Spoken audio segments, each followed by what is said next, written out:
Assalamu alaikum. My name's Zaman, and I live here in Australia. I've been a Muslim for approximately 16 years now. Malcolm was my given name. Right, I was, as I say, I was born here in Australia, and I was educated and got qualifications as an engineer, and did some postgraduate studies in business. And so my work experience reflects the qualifications. I was an engineer in construction. I was then involved in marketing, product and development, research, and finally now in taxation advice as a consequence of my studies in business. My exposure to religion was very minimal as I was growing up. Certainly Islam in the Australian environment was hardly known at all. If it was known, it was only referred to as only considered as a ancient and backward religion, and had overtones of being barbaric. So that's really what Islam was, or how it was perceived when I was growing up in the 60s and 70s.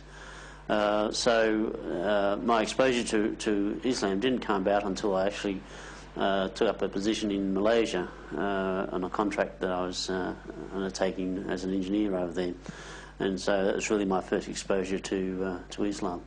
Well, again, set in the context of my exposure to religion, as I grew up, the religion wasn't an important part of my knowledge base.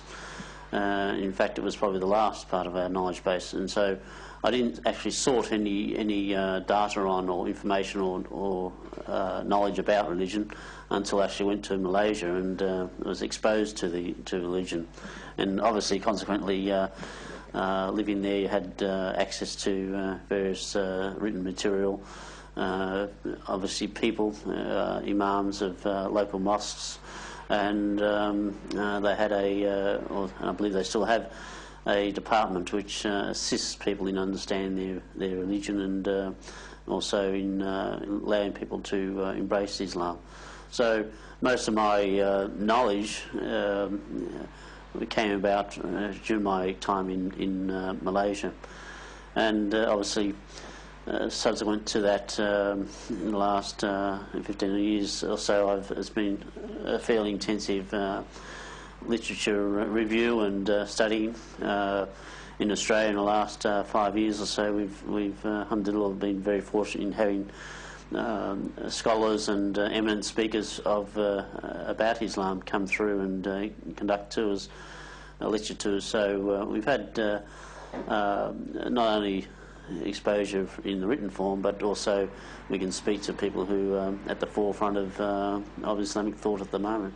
I think it wasn't a question of restriction or loss of freedom, because prior to embracing Islam, there's really no, it may have been freedom, but it was more of a chaotic freedom. There was no boundaries, and unless you have some boundaries to set yourself within, well then you're not really moving forward. You're just going around in circles or going in any random direction.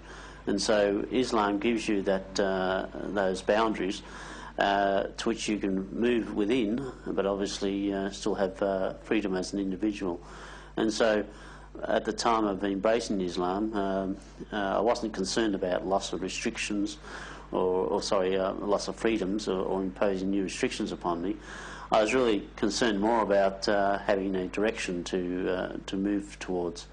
And so that was primarily one of the reasons why I became a Muslim, is that Islam offered a framework, a structure within which to develop my spirituality. Well, I was brought up in the 60s and 70s, and at that time there's lots of great social change occurring in the Western world. We had various movements, the explosion of the pop culture, and so everything, all the definitions of that define a society up until that time were under attack or under review, and being overthrown essentially. So there was a great time of movement and in the thinking of people, and so I was part of that environment, or part of that society, and so we had lots of normal society norms removed from our behaviour, and even though those norms were removed, it didn't mean that you became radical, out of control. My actions, or the way I lived, was not much different to what it is now, but now I have a purpose and a definition for which to live. So even though certain things are no longer available to me, they're not missed. In fact, they're complemented or filled by a more halal environment to pursue those interests in. Yeah, music was probably at the forefront of that change in the 60s and 70s, and so obviously all us people living in the West were exposed to music, and that became an essential theme of our existence. And then we had the sexual revolution. We had the freedom from our parents, freedom from authority, and all those things which are, if you like, the stereotypes of that time. So they were available to me, but you'll find that most people don't live out on the edge. They live a fairly normal sort of lives. People create partnerships or relationships with other people, and stick within those types of relationships. The only difference is that now, or in Islam, these relationships have a certain structure that must be complied with. So living together with an opposite partner obviously has to be done in a halal way, and not in a haram way as we did in the past. The hippie culture, as I was mentioned before, was being introduced, or was taking effect in the community at large, but the image of drunken people or people stoned on drugs is really not a correct image either. People do things in moderation. That tends to be the natural thing of people. Is that they've still got to live, they've still got to survive, still got to make your way in your future. All it means is that you have access to these substances, and it only tends to be the people at the outliers of community which overindulge in those.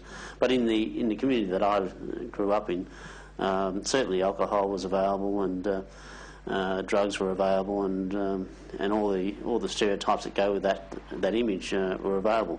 But people still wanted to progress in the world, still want in a material sense. They still wanted to have the career, have the job, and have a family. So those things were still overriding the thoughts of people as in that era. Well, again, I suppose one of the idioms of the era that I grew up was that whatever you want to do, you can do it as long as you don't hurt anyone. So if you want to do that, then you go ahead and do it. So that was really the impact that people